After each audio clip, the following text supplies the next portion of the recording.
Professor Travers, we are into, of course, the election a few days from now. What does it look like? The polls suggest Tories clearly. Is it that clear? Well, we are in the last few days of what's been a long campaign. I mean, not long by some countries, but long by British standards. And the polls have shown the Conservatives about 10 percentage points ahead, 42 to 32, through most of the period. It's been a bit of narrowing in the last couple of weeks, but in the end it does look as if the Conservatives are on course to being the biggest party and probably winning a majority in the election. But the biggest party can be a tricky expression, as we hear, that it may mean that it will still fall short of actually making government, but it does look like Tories will make the government clearly. Well, as in all big democracies, you can never be sure till the votes are counted. And against that backdrop, even though the Conservatives are still showing opinion poll leads, of course they could narrow in the last few days or on the day, and even if the Conservatives were the biggest party but didn't have a majority, that would leave Britain in almost the same position it was before the general election, with a minority government unable to get Brexit or indeed any other policies through with any ease. But there seems very little risk of that, isn't it? Going by present trends. Yes, at the moment all the evidence is the Conservatives are on course for a majority government, but you know, as in all countries with all elections, you can never be 100% certain until all the votes are counted on, in our case, Friday at the end of this week. Looking at this election, it does appear part referendum and part election. Is it possible to discern really which part is referendum, which part is election? Because Brexit does appear to be a prime issue here. There's no doubt that the 2016 referendum, which produced a 52% leave, 48% remain vote, has become a sort of culture war inside British politics. It overlays traditional left-right politics. So the Conservative Party and the Labour Party, the main parties, are now, people identify less with them than they do with Leave and Remain, which is remarkable given the Conservative Party is 150 or more years old.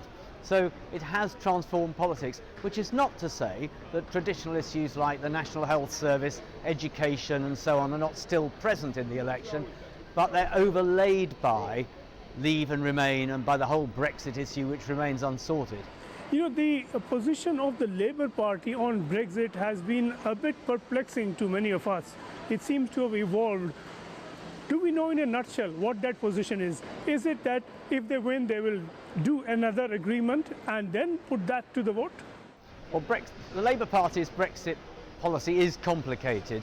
It's evolved over many, well actually years now, several years now, to being one where they say that they would renegotiate the Brexit deal that the Conservatives have done, two actually deals so far. So Labour would renegotiate it, and then when they'd done that, they'd put this renegotiated deal to the public in a referendum with remaining in the EU as an alternative. Complicatedly, the Labour leader, Jeremy Corbyn, has said he wouldn't support either side in such a referendum, which adds a further degree of complexity. Have they spelled out what they will renegotiate, what they want different? Is it that they want a customs union? Will that be the significant change they would bring to the current draft agreement? I mean, what Labour want is protection for jobs, workers' rights, environmental policy, so a much closer relationship with the EU than the one the Conservatives have been saying that they want. So it will be a renegotiation back to a much closer relationship with the EU than Boris Johnson and before him Theresa May were talking about. Lib Dems came into this election as the clear Remain party, but they seem to have lost their way, haven't they? It's true, the Liberal Democrats who helped trigger this general election actually thought they were going to do really well, get more votes and perhaps new seats, and many new seats I think they hoped. And indeed, Jo Swinson, the Liberal Democrat leader, at one point was saying that she would be the next Prime Minister. Well, as it's turned out, the longer the election's gone on, the more people have seen of the Liberal Democrats and their leader, the less popular they've become. So I think what's happened here is that in this kind of electoral system, with the first past the post voting arrangement, it forces people to choose between one party that might win or the other party that might win. And the Liberal Democrats, I'm afraid, most people think can't win, therefore they're losing votes. You mentioned that very interesting exchange with a voter where a lady in the Midlands said she doesn't trust Boris Johnson, but she likes him. Is there a gap opening up between the position people take on issues and the personalities, the persons leading the parties?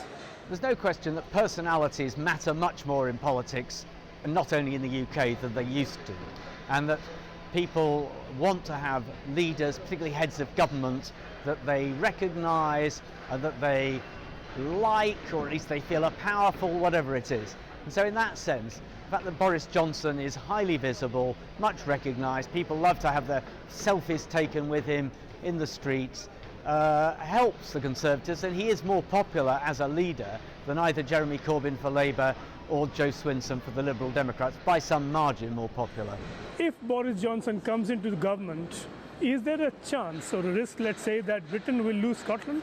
Well, certainly if the Conservatives form a majority government, I think more people in Scotland are likely to favour independence.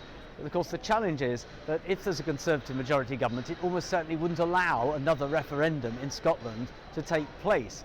Paradoxically, if there were a Labour government or a minority Labour government, they'd be much more likely to allow a referendum, but it would be less likely that people in Scotland would vote for independence. So it doesn't look as if there's going to be a referendum in the short term, but almost certainly will be one within the next 5 years at some point.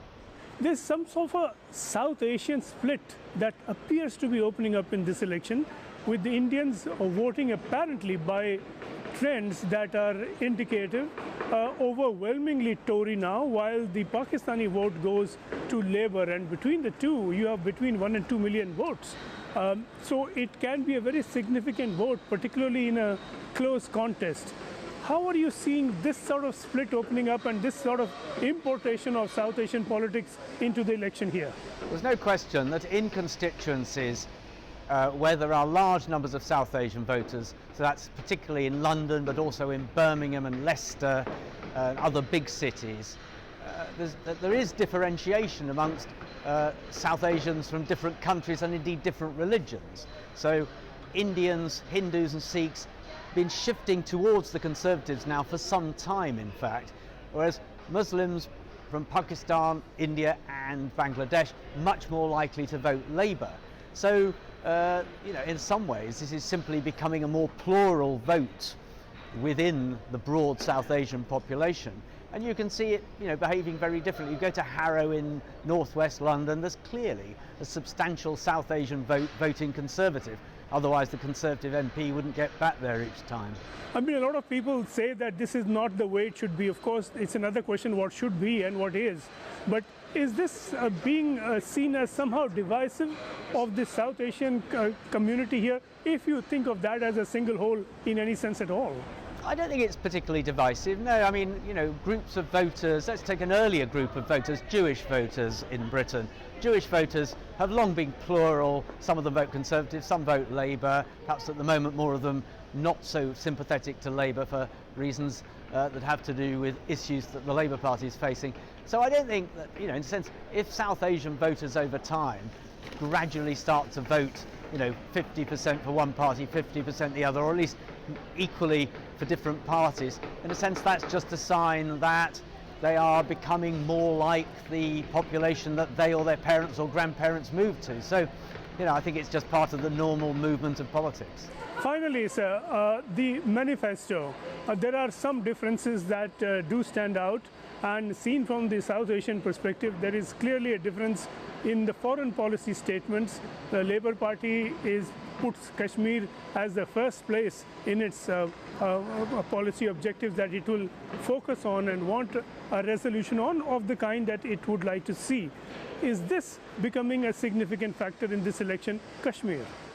Well, Kashmir, I think, is an issue which, for the Labour Party, the Labour Party has a number of foreign policy issues that its core members who control the party are very interested in. Kashmir would be one, Palestine would be another, in a way that differentiates Labour quite substantially, in fact, from the Conservatives, who have a more traditional, mainstream, widely understood approach to these kind of international affairs issues. So if there were a Labour government, there's no doubt that its relationship with India and Pakistan, Bangladesh, would be probably substantially different than the relative mainstream we've seen from the Conservatives and even Labour politicians in the past. Thank you very much, sir. We'll have a better idea, of course, a week from now, and we look forward to hearing from you again on election night. Thank you very much for speaking with us. Thank you.